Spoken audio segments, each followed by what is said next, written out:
Hey everyone, I want to go ahead and give you some instructions for your speech for this week. Just remember you have till the end of the week to do it. If you can post it by Sunday midnight, that'd be great. For this week, we're doing an introduction speech, and I posted a few slides there for you if you want to review those as well.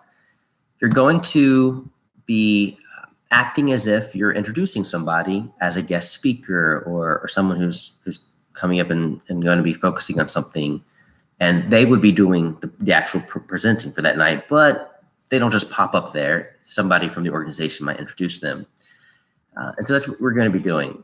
I'm going to ask if you have a friend or family member that you could act like you're introducing. You can maybe talk to them and ask them some questions about something they're interested in. So let's say your best friend is really into music. You might act like you're introducing them to some sort of music event.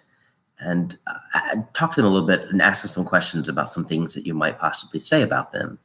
So they're going to be feeding you the information for your speech. They might say, oh, I've played at these different places, or I've won this award.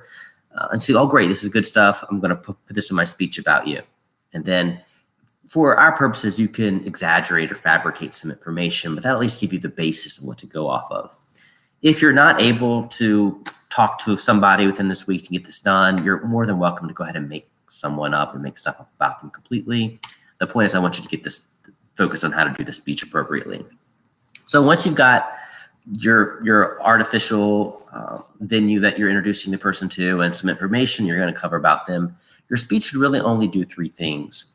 The first thing you want to do, which is the essence of your speech, is enhance the person's credibility who's getting up there as the main speaker. And you do this by just focusing on some of the accomplishments that they're going to share with you. Don't go into much detail and don't go into too many laundry lists of accomplishments. Just highlight a few things they've done, maybe some things other people said about them. And then also praise them as a person, if they're a character. Maybe they're a really positive, encouraging person, or have a really good disposition, or they've done some things in the community to help other people, or they're just a wonderful person. Praise their character as well, and that'll really be the essence of what you're trying to do. The second thing you want to try to accomplish, and by the way, you can do these three things in any order you'd like, is you want to create a welcome climate for the guest, the person who's actually coming up and would be speaking. You want to make them feel welcome and comfortable. So you might share a short story or a funny anecdote or a joke, or maybe something notable that they did, or even if you have a shared experience with them that you want to highlight. So that would really make them feel comfortable and welcome. You can think about that. The last thing you want to do is say something that would make the audience feel like they should be really excited and wanting to hear what they're about to hear from this guest speaker. So even just little things like, I know we've all been excited to hear about, or we've been waiting for this, or you're in for a treat tonight. Something like that would really help drum up the enthusiasm for the audience. Those are the three things you want to accomplish in the speech. Some guidelines that you want to try to keep in mind are to make it as brief as you reasonably can. You don't want to just say something in 10 seconds. You want to give an introduction to this person.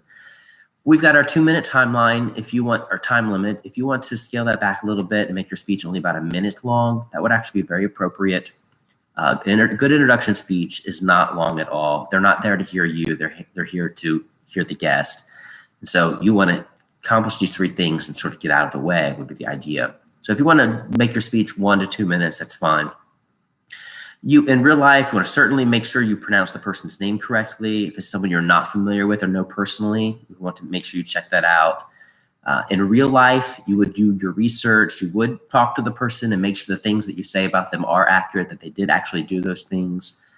Again, for our purposes, you can exaggerate or sort of build off of some of the things that they share with you. 2 more things quickly is make sure you don't talk about what they're there to talk about. You don't want to, that's their job. You don't want to steal their thunder away from them. You're there just to talk about how wonderful they are, make them feel welcome, make the audience feel excited, and then you're out. And then the last thing is you want to think about how you're going to transition the podium. And you would discuss this with the person. Of course, things are a little bit different now with having to be distant and not touching people, but when things hopefully get back to that norm, you would talk to them in terms of, hey, we're going to shake hands, or we're going to hug each other, or I'm just going to hand you off the mic, or I'm just going to get out of the way and you're going to come up. So the person's not feeling awkward, like, what do I do when I'm up here? So in real life, you would want to make sure that transition is talked about and are planned out, and then you would do that smoothly. For this purposes, just don't worry about that at all. Well, we'll go ahead and give you I think there were 5 points or something. In class, we were going to have you actually introduce another student and then get up and switch somehow. But just don't worry about that for now. Ideally, for these speeches, if you're able, you would have a couple of friends or family in the audience to watch you. But if you're not able to do that, that's okay. I think we've definitely had enough speaking where you've had students watching you present.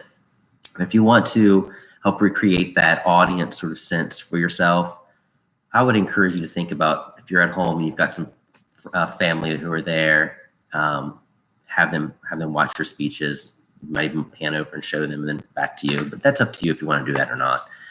For this speech, a nice, simple introduction speech. If you have any questions, don't hesitate to reach out. Again, the PowerPoint slides I have listed up there for you. Send those in by midnight Sunday if you're able. Let me know if you have any questions. All right, have a great week.